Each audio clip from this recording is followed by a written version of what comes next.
And now, your host, Couch Tomato! Hey, I'm Couch Tomato and I'm joined by Hulk. Welcome to Stuff for Movie Buffs. And today we're talking January movies. All right, let's get right into it. So today we're going to be discussing January movies on whether they're horrible, great, or kind of discussing our opinions. And I know I haven't really talked to you about the subject yet, Hulk, but there's a certain way that I feel about January movies.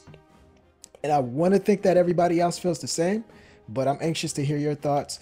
Other people that I'm anxious to hear their thoughts as well is our Patreon supporters. Send a message out to the folks. It did send it out late, so we'll just stitch it on to next week's episode. So the idea is we're asking you, so basically you need to send me an MP3 file or any audio file via email at couchtomatoTVreviews@gmail.com. The sentence, complete the sentence. So, hey movie buffs, my name is blank, and I think January movies blank either suck or are great. My most hated or most favorite January movie is blank. So all you have to do is really send that to me and I'll stitch them all together and put it on next week's episode. So if you haven't done that already, feel free to head over to the Patreon page to get some directions and send that to me as soon as possible. So if you're not a Patreon supporter, it's not too late. It's only $1, guys. It's $12 a year. That's less than some movie tickets. So visit our Patreon page. It's patreon.com/couchtomatofilms. And feel free to send me that information. So now to discuss what me and Hulk think about January movies. Hulk, what's your overall feelings about the month of January and how it pertains to cinema? They're terrible. It's the worst month for movies. It's already a dry month when you think about it. Like, it always has like that Monday feel after a long weekend. Like, that's how I always describe January. Monday night has Monday Night Football, so I don't even know if you want to try Monday like that. Okay, Monday going into work after you spend a whole weekend with your friends and fam. That's not a good feeling. There you go. So I agree with you. I'll push and say it's horrible. I learned this about 7 years ago. This is the season where Hollywood dumps the movies they don't have faith in. So it's right after quarter close. So the best way to start the year off is with a loss because you have 3 quarters to make it back. So I want to read to you some of the best performing movies of all time for the other months. And then that'll kind of paint a better picture on why we hate January so much. So if you're listening, Hulk, here it goes. February. What do you think the best movie, like, and this asterisk on the word best. I'm basically, this list is the highest sales from a box office perspective for movies in relation to the months that they were released. Got it? Got it. All right, so February, we have Deadpool. For March, we have a couple heavy hitters with Beauty and the Beast. And right after that, you have Batman v Superman, and then you have Hunger Games. The list goes on. So April, you have Furious 7. May, you have Avengers. June, you have Jurassic World. July, you have Harry Potter and the Deathly Hallows Part 2. August, you have Suicide Squad. Right after that, you have Guardians of the Galaxy. September, you have It. October, you have Gravity and Martian. November, you have Hunger Games 2 and Twilight. 2 Twilight movies, New Moon being the second. December, a whole bunch of Star Wars movies. With January, you have American Sniper, which was great, by the way. I don't even know if I want to count that because I do remember it being released in like limited release in December and then it got released in January, right? Did I imagine that? Yeah. I remember that's when it got released. It was like late limited release and then it had its legs like during January. All right, cool. Just making sure I didn't imagine that. And then yeah, like after that, there's a whole bunch of like sloppy films. That's my, just behind it. I feel like I share those movies to say this. January films do have successes, but their movie successes are surprises because the studio never had faith in those movies. So even when you do have a home run in January, the studio never thought it was going to be a home run. They rarely think that. So October is another month where when I list Gravity and Martian, not huge box office, juggernauts. However, I think that was more for a Oscar push. So October is really the Oscar month season. And after its release, September last year, you're going to start seeing more blockbuster pictures released in September because I'm a Libra. My birthday's in September. By the way, for the first 30 years of my life, I was always used to horrible movies coming out in September. So that's not the case anymore because it showed you, hey, you could put horror in September and you could make money in September. So you're making money 11 months out of the year. There's only 1 month left on the table where they're bleeding revenue, and that's January. So Hollywood really hasn't figured out a formula for January yet. So my question to you is, why does this happen? Why do so many bad movies come out in January? No, I think it's like you said. I think it's the end of the quarter. Studios are really trying to figure out what they want to do with, with their year, and I think it's not just with the studios as well. It's with the country as a whole. A lot of people have just finished going on vacation, spending a lot of money.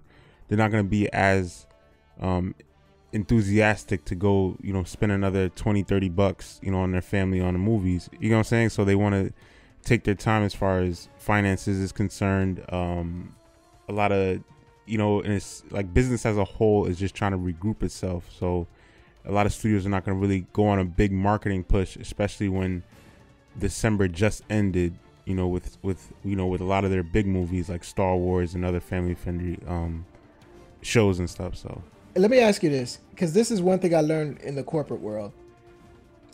Companies operate like people sometimes, in some aspects, not everything. But for December, when you think of December, and you just mentioned family spending, when you think of December, what do you think of? Like, how do you spend your Decembers? Christmas, family, food, going out, days off from work, days off from school.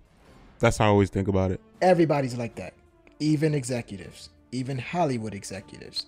So what's happening is I think they're setting out their schedule 60 days in advance. Like, you probably get your last minute changes to your marketing push and your releases and stuff like that. You have to do that at the beginning of the quarter, because come Thanksgiving, you're with your family. Come December, no one's really in the office, so everything has to be on autopilot.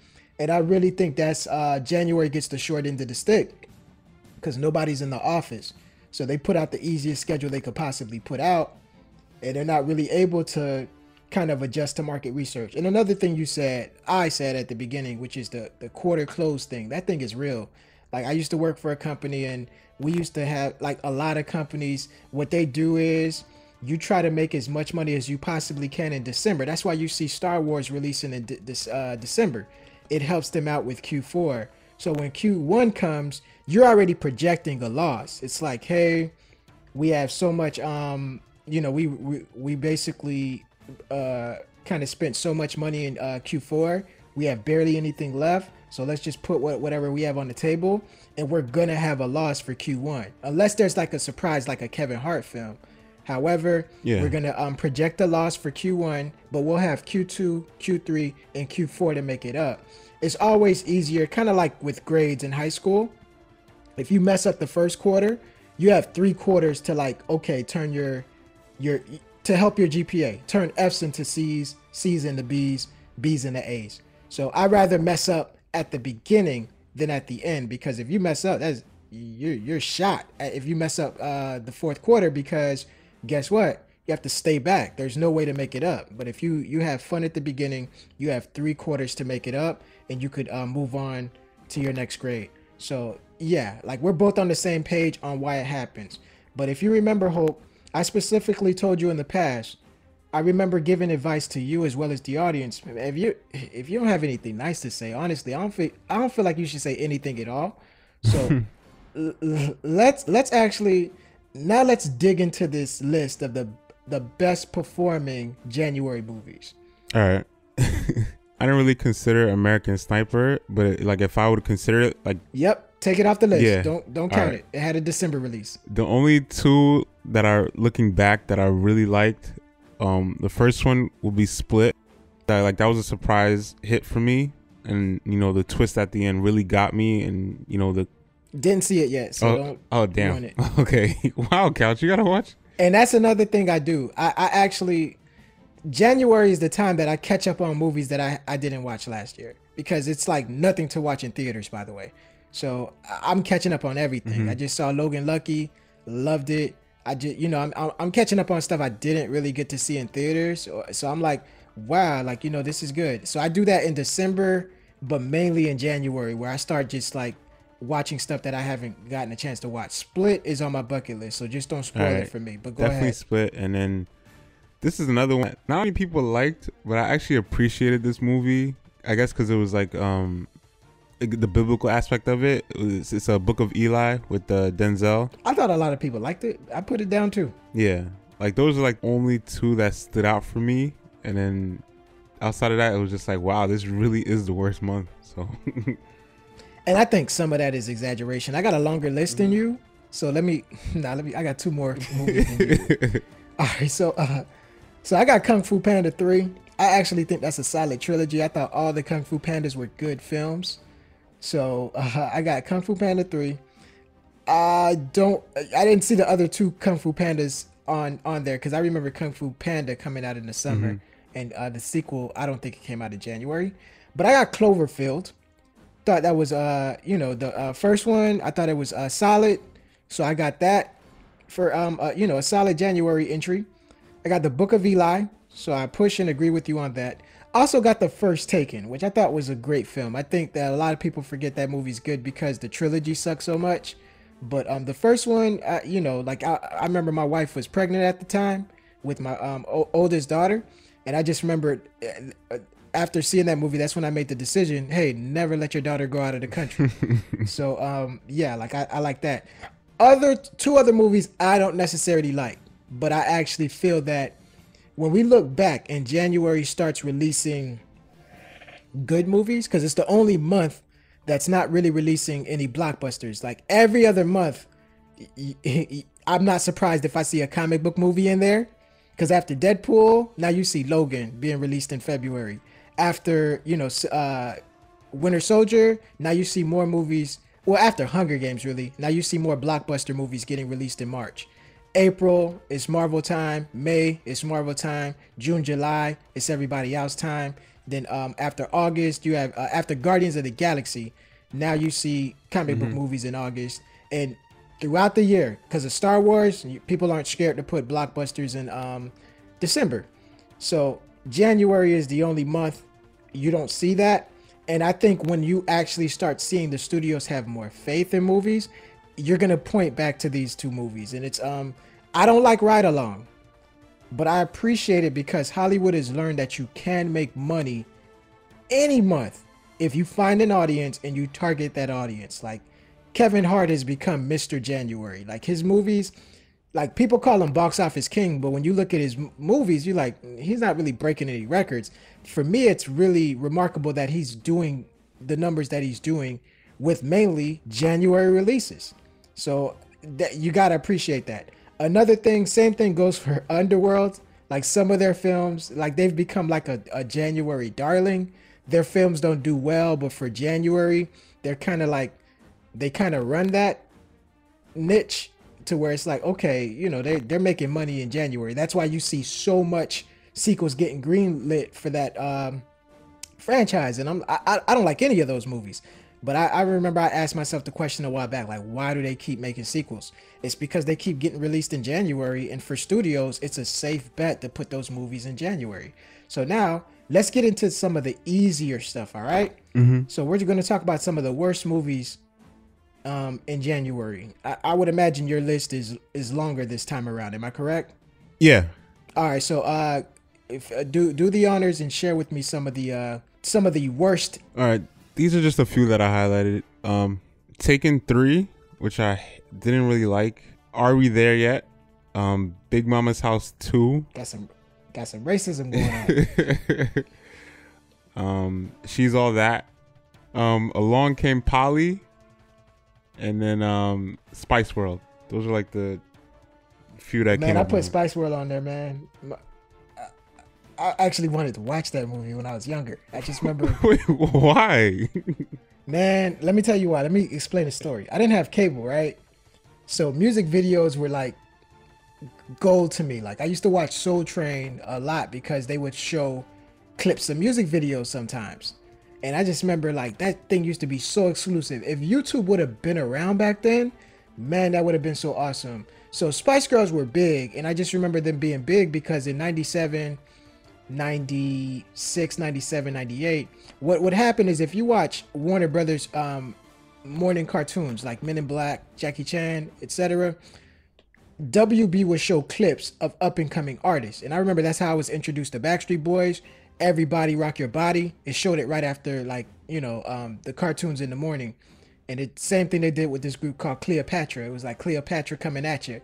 And I just remember Spice Girl videos will always show, even when they were established. And I just remember WB was promoting their movie hard. And what's funny is I don't even think WB was behind this. They weren't the studio that even pushed Spice World. So yeah, that was Sony. So it was Columbia Pictures. So I don't know if this is before Columbia was with Sony. So maybe that's why, but whatever. It was just on WB a lot.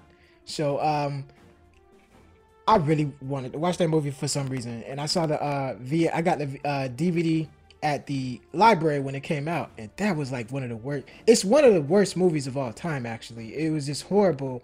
The plot was just ridiculous, and I used to like everything as a movie. Like it was hard for me to hate movies as a child, and that's one of the, so I got Spice World on my list. Hopefully you understand why that was a highly anticipated movie for me at the time, because I just kind of gave you guys a piece of my childhood. I got the Taken sequels on my list too. I think Taken 2 is better, but it's still a bad movie. Taken 3, never even watched it, and it still made my list.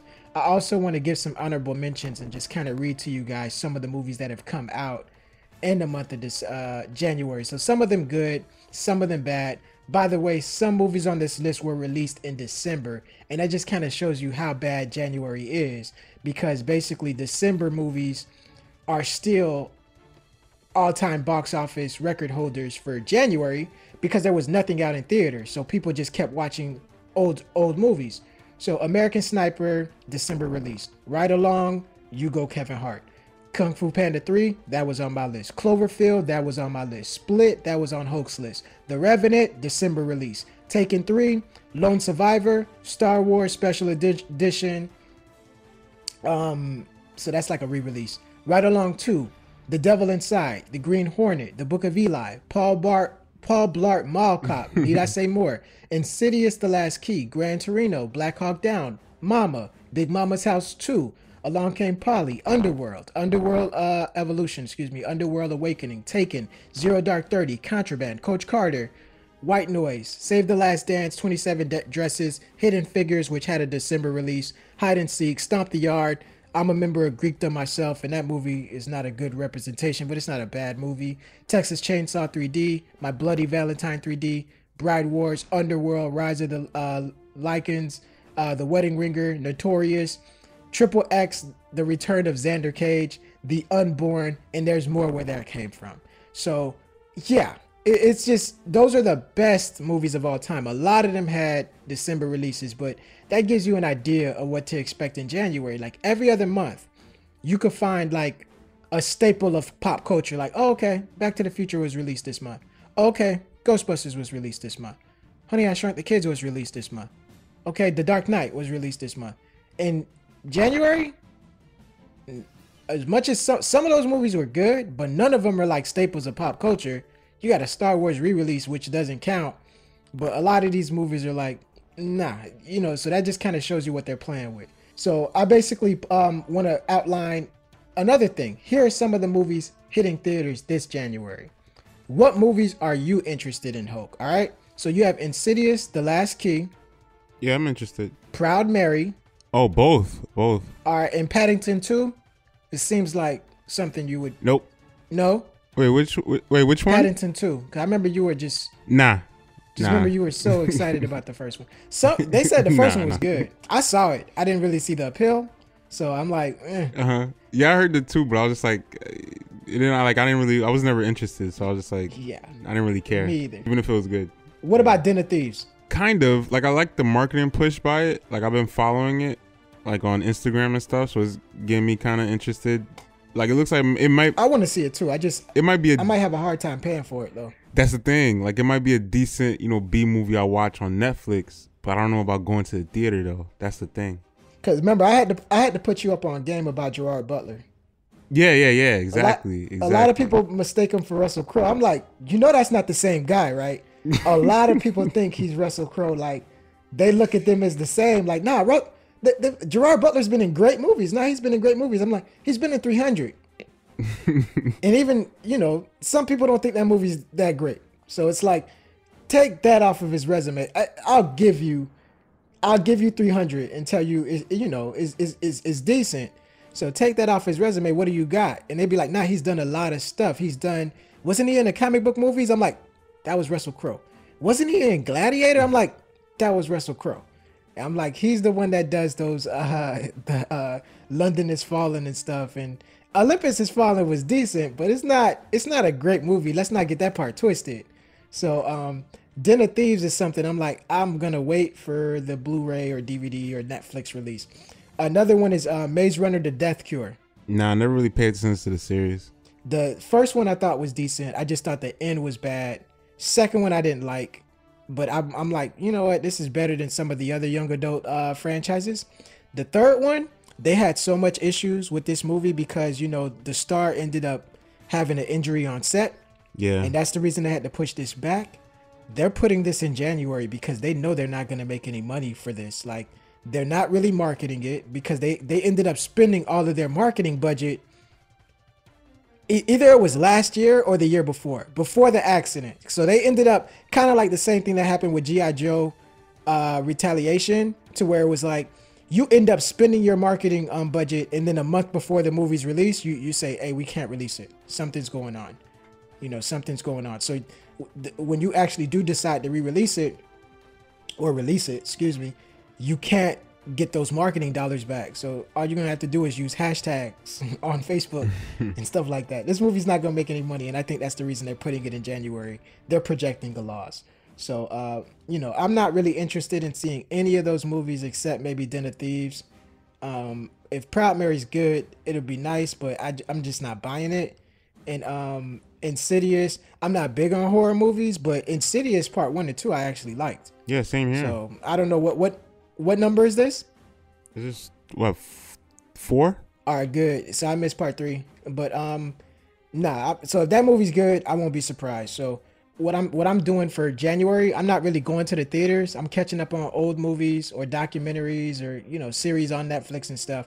And for me, it's a waiting game. Like, I'm not interested in really any of these movies for January. It's February that I have my sights set on, and I think that's what January has become. It's basically a waiting game, and it's building up suspense and hype towards your February releases. Because after Deadpool, everybody's copying that. Like, in the past, you would never see comic book movies released in February, but now you got, after Deadpool's success, Logan followed suit. And there's a lot of other, movies that try to capitalize on the, the Deadpool thing. Like, oh, let's just throw our movie in February and we could break records. And this is what I think. So I'm waiting on Black Panther. I think Black Panther is going to be great. Yeah, it set the record for advanced sales. Yeah, but everybody does that every month now. Because I know The Last Jedi just did it. Prior to The Last Jedi, I think Batman v Superman did it. Not Batman v Superman, but Justice League. Every single movie that comes out is going to end up breaking that record. I'm not worried about that. But I think Black Panther is going to be great. However, I think box office wise, I won't be surprised if we get like a kind of like Jurassic World-ish type surprise where this thing ends up leaping some heavy hitters on the list. Like, it might do better than Last Jedi. It might do better than Age of Ultron type stuff, to where it'll break records, because I believe February movies are amplified because people are hungry for a good movie, because December is Oscar season. You don't really get blockbusters like that. Let me stop, because you got Star Wars coming out Christmas. Stop. Ignore that last thing I just said. But I think one thing that we could agree on, people are hungry because in January, they're not really getting their appetite fed with some of the, the roster. Insidious, Proud Mary, Paddington 2, Den of Thieves, Maze Runner. that's not necessarily the appetite of a movie buff to where they're waiting on blockbusters sometimes. So I think that Deadpool is good, but I think some people liked it better. Like they hyped it up because it was like, nah, Deadpool isn't as great as you think. It's just because you just were stuck watching garbage in January. So now that you've got something that's good, it's great to you. I still think I think the same thing happened to Logan. I'm like, hey man, you know, Logan is good. I think some people say it's legendary because so much trash came out that month prior. So that's my opinion. I think the same thing will happen to Black Panther, and I won't be mad about that. No, I think people are. I think they judge the movies correctly. You know what I'm saying? Like Logan and Deadpool, like they were decent. Like they were good enough movies. Nah, but I just said they're decent. But I've had this talk with you too about a Deadpool, and you agree that some people act like Deadpool is the best movie ever made. Nah, it's not. Yeah, but me and you talked about that. Like we said, well, it's not as good as people say it is, but it's definitely a good movie. Same thing with Logan. Remember, you keep thinking I hate Logan. I'm saying no, Logan is good. Don't act like it's better than Days of Future Past, or that they're leaps and bounds far away from each other. Like people say that Logan's in the class by itself, and every movie is like 10 paces behind. I'm like, nah, Logan is on par with your First Class and your Days of Future Past. It wasn't that much better than those films, or better at all. Like I like Days of Future Past and First Class better. So my thing is like, oh nah, that people amplify it because it came out in February. So, you know, you got to deal with some of the hype because January sucks so much. And that's what I'm saying. You keep laughing like I'm being derogatory or something, but I'm like, I really think that's a thing. Like I think people hype it up because they just haven't seen anything in a while. All right. But we'll see. I mean, so that's the movie that I'm looking forward to is Black Panther. And we have to sit through January. So I'm anxious to hear what you guys think. Why does January movies suck? Do January movies suck? Is there anybody out there who just waits for January and has it circled on their calendar? Patreon supporters, head over to Patreon and send me those recordings, and I'll go ahead and stitch it together on the next episode. So looking forward to hear what you guys think. So all in all, guys, it's about that time. Thanks for joining us today. Before you leave, if you like what you heard, share it with a friend on Apple Podcasts or wherever you go for your podcasts. Don't let this be the last time we hear from you or you hear from us. Support the show and become a sponsor by visiting our Patreon at www.patreon.com/CouchTomatoFilms. Join us next week and check the show notes on where to find us weekly. It's Couch Tomato Films on YouTube, Facebook, and Instagram, and Couch Tomato Film on Twitter. Other than that, peace.